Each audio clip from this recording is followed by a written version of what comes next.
What's going on, KB Crew? It's your boy Krev. And it's your girl Brittany, and we back again with another one. And this time we're going to be jumping into some more Potter Payper. My man just came through and dropped off the visuals for a very deep song with Sam called When I Was Little. It looked like it's starting off with an ode to maybe his mom or his grandmother or something like that. But let's jump into it because you guys said it was deep, so I'm excited to see how you got it going. Yep, let's go.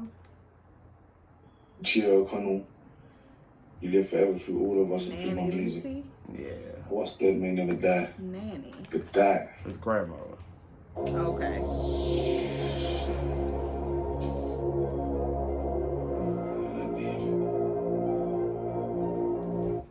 Unless he was rich as shit growing up and he had a nanny. Right, that's like nanny. That's how I'm assuming that's his grandmother. He probably called Grain Nanny. Yeah, I mean, because he rapped like he grew up in the trenches and he just did a bit. So, I mean, it would be sucky if he threw away the silver spoon he was born with. So, So, what's the nigga name from Eminem movie, 8 Mile? No, Eminem was really from the trenches. If he was also Malibu from the movie, Most Wanted. The one that he was talking about. When Papa he was like, Dot. Papa Dot. Potter Payper, like Papa Dot. Might be. Or Malibu's Most Wanted, for real. But, you know, I think that he really from the trenches, for real. So let's just say that was his grandma. I mean, he said when I was little, so that's going to already tell us a little bit about him growing up. You already see police, so you already see police and you see, like, little kids. So I'm thinking it's right start like that, you know, a life of crime. I used to have a little, when I was little.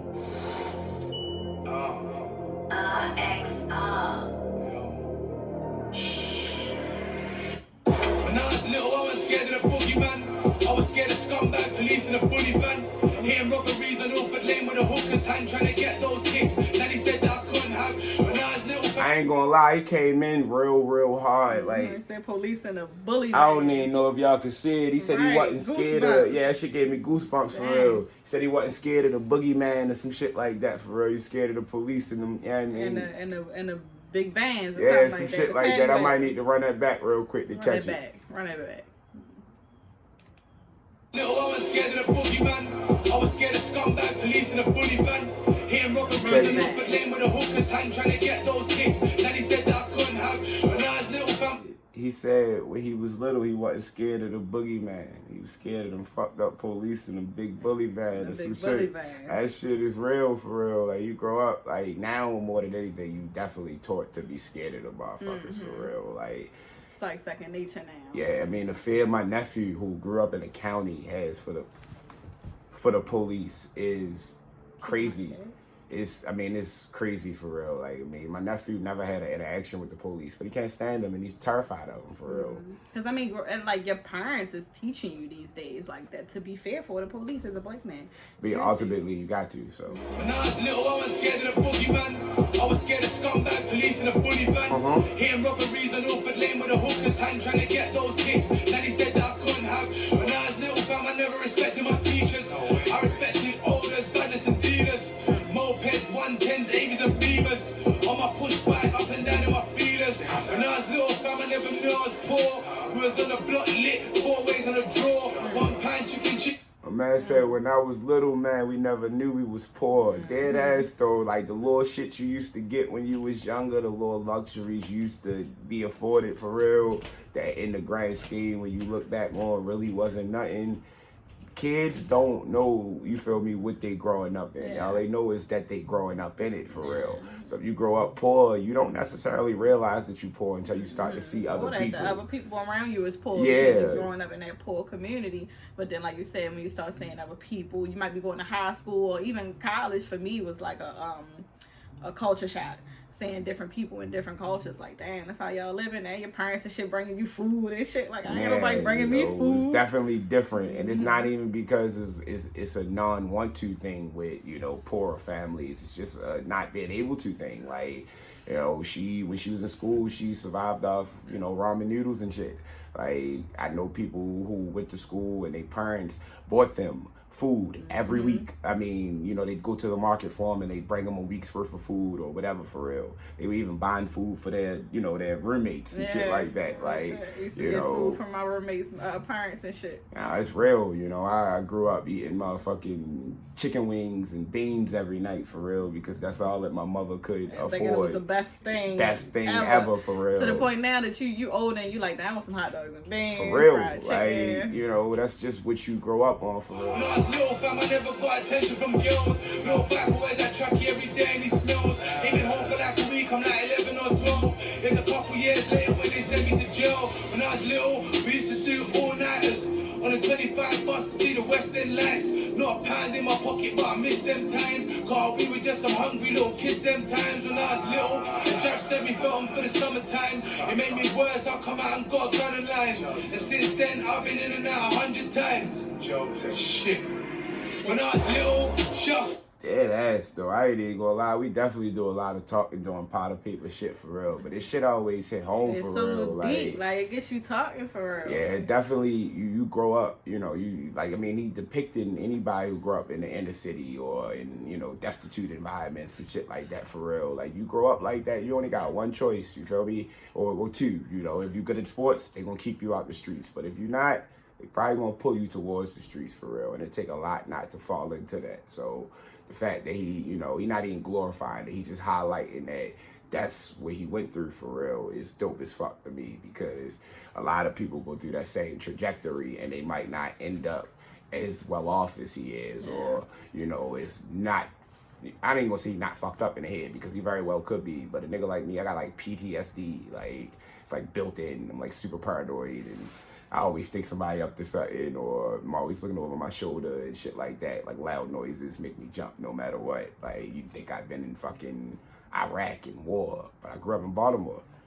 Like, you know, from seeing niggas get their heads blown off to, you know, having guns put to my head for real. The shit just make you paranoid for real. Like, so you feel like at 11, 12, 13 at the latest, you probably do need a gun. Like that's what you feel like. I mean, and there's a lot of younger niggas like around 12, 13, like you talking about that feel like that or that already got them for real. Like, and they the most dangerous type of people because at that point you really don't have anything to lose. So you're willing to do whatever some dumbass older person tell you or what you think is right for real. And that shit is something that we need to do a better job at curving for real. That's why we need more men in their sons' lives and shit like that for real. More friends lost forever, but I seen them come and go, it only made me better. And seeing my success probably only made them bitter. I learned from my mistakes and it only made me clever. When I was little, I used to put my friends before my family. I didn't even know that he was free to say that, but I told y'all that, you know, you learn from your mistakes and he got to, you know, he got to get out of that. But it's people that he already mentioned that's not gonna be able to get out of it for real. Boy disappeared for real. Probably died. I wish I could go back to just my sisters and my nan and me. Being a good kid, I went to college or homeschool. Instead she was writing me letters, sending me postals. I'm in a crack house and they're shooting up snowballs. I come home to shower and get a million phone calls. Blisters on my heels, I've been hitting them all night. Real life from showing off, I'm alright when I was little. I don't think I was afraid of the door. My mom's boyfriend used to beat, I got shame in my heart. Just thinking back, I just wish I pushed my blade in his neck. Instead I stayed out late in the park. When I was little, I did. That's where we disagree at. A nigga ever put his hands on my mother, he ain't here no more. I promise you that. I wanna be no doctor. I wanted fed chase from the helicopter. I wanted to turn this Q into an OZ. I wanted to ride R6s like Pedro and Aubrey when I was little. It was all Skepta and Ghetto. And straight up, I'm a top boy on the level. She probably ain't gonna want me to say this out loud. But her and Greg bitch ass was arguing one day. I was probably like 11, 12. That's Shaquille's father. And they was arguing. He had just bought a cell phone. This one, cell phone was hot. Yeah, they first got hot for real. They arguing and shit. So she put him out. So yo like walks out the door and brush past her like that for real. And snatches her phone. I mean, he turned right around and throw it. Shit, like right past her head. Shatters on the wall for real. As calm as possible. I walked in the house, went and got a knife, put it in my pocket. I walked up to the car. He thought, you know, we was ready to talk or whatever for real. And I tried to stab him. Tried to stab him hella times, actually. You tried to stab him? Yeah, my mother don't know that part, but yeah, he rolled his window up before I could get my arm all the way in there for real. So he rolled it down like halfway. You know, that's when we still had the arm joint. I mean, but I tried to get my arm in there to hit him in his neck for real. They like grazed him or scratched him or some shit like that. But yeah, niggas be bitches. You was a dangerous kid. I'd have killed him. And How old was you? You said you 12. what? 11, if that. I don't know. A crazy kid. I'm a crazy kid at the end of the day. So as a boy who grew up and you only have your mother or your mother and your sisters and shit like that. You the protector for real. Like that's something you grow into whether you want to or not for real. And at like 11, I was still a whore. Like I didn't like the fist fight or nothing for real. Not even because he's older than me.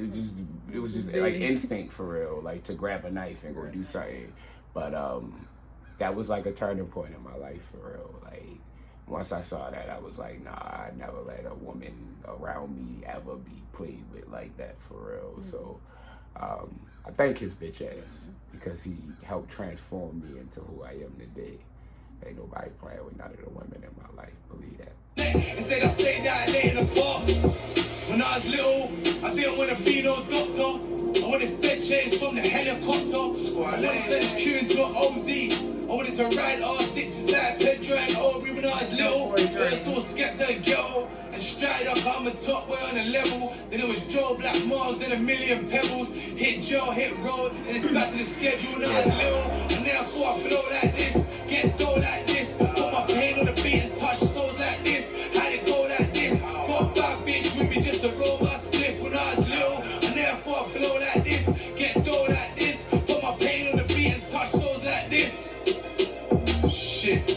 I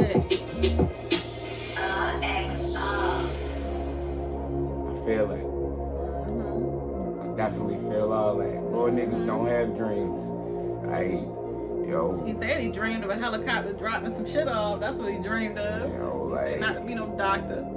Niggas don't have dreams for real. If you do, they die early. You know, that's one of the biggest things for me when it comes to like my son. Like I want to preserve his imagination and his innocence. Like you want a dream, go get that shit. It ain't nothing that should deter you from it for real. Like, and that's where we as adults gotta come in at for real, because you can't put too much on, you know, children's plate. You gotta understand that they need to be children for as long as possible for real. And like he said, when I was growing up, I didn't know I was poor, because that's the type of thing that you're supposed to shield from children for real. You're not supposed to give children those worries. Yeah, unfortunately, me, I'm a perceptive child. I was a perceptive child, so whether my mother showed it or not, because my sisters and them, they didn't experience it or they didn't see it.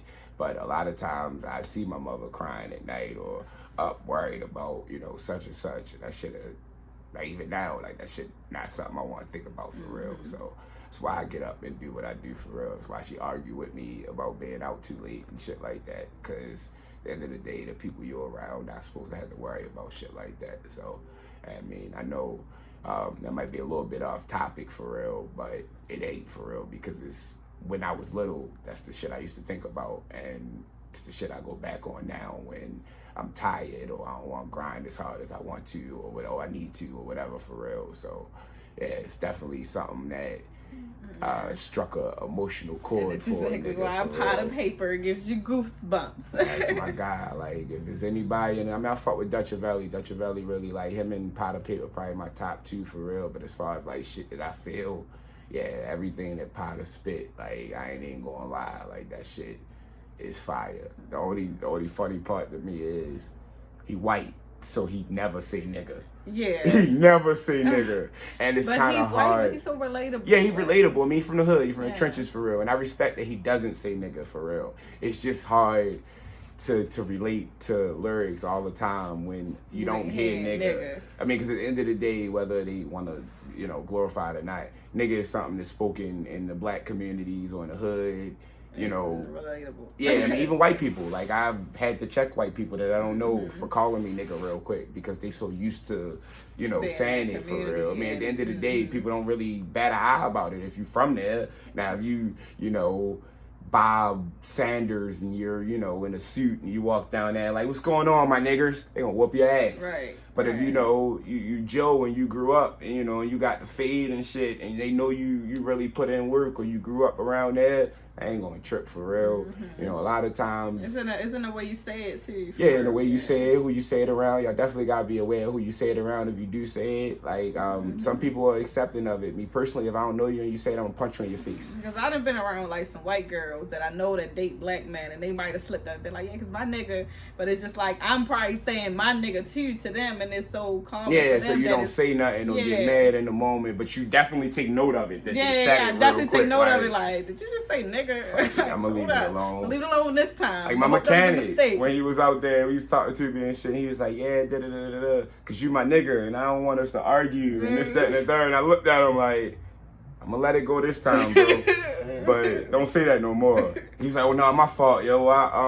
You know, I'm just used to saying it around my homeboys and shit like that." So, like I said, I ain't think nothing of it or think he was racist or nothing like that. It was just funny that, you know, he said it so freely, fluently, like it just came off his tongue. Like he ain't mean nothing by it. You can tell it's just part of his everyday dialect for real. But anyway, we got way off subject. Way off subject. Let us know what y'all thought of the video, the song. Definitely thought it was fire. It definitely struck a chord for me. Got me reminiscing. Make sure you hit that subscribe button, like this video, and turn on your post notifications if you haven't.